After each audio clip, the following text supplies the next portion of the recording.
So kung may clinical background ho siya, okay, that is very good. Now, ito pa, doktora, what we did right now sa aming mga current na masterclass, yung mga targeted DRG coder namin, okay, pinatrain na namin sa ICD-10. Kasi ho, malaking bagay na ICD coder din siya. Okay? So, they are clinical, okay? Paano kung di marunong si doktor, si kanya lahat almost info needed? Okay, Doktora Nancy, yan ho yung dilema ngayon. Lumabas din ho yan sa lumabas yan sa aming mga trial run.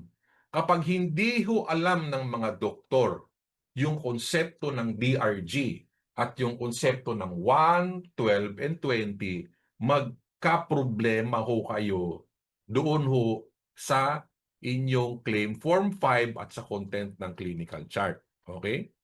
So magkaiba ho si medical evaluator. Hindi. Meron akong kliyente, Doc, si medical evaluator, siya ngayon yung kanilang DRG coder for the meantime.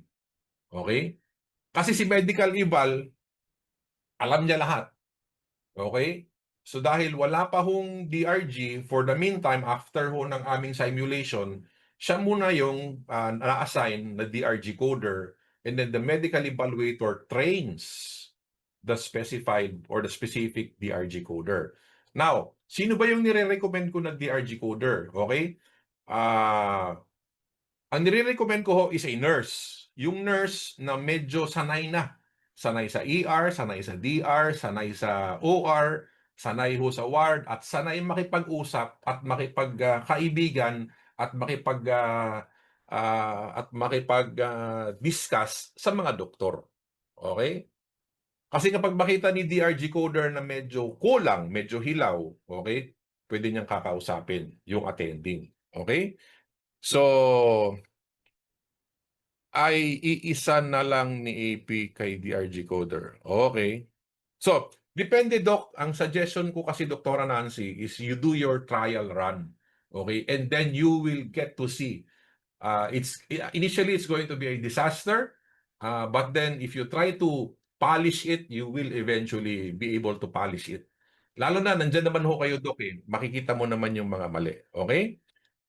Now, si Doktora ho, Nancy, medyo advanced yung mga tanong talaga. Okay?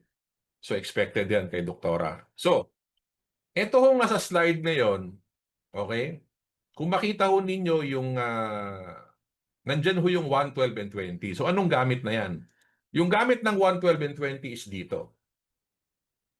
Ito po yung portion ng CF5. Okay? The claim form 5, nasa circular ho ito. Dinidiscuss ho ito, no, ng PhilHealth Regional Offices sa ibang hospital. And I do hope na discuss ito sa inyo, ha.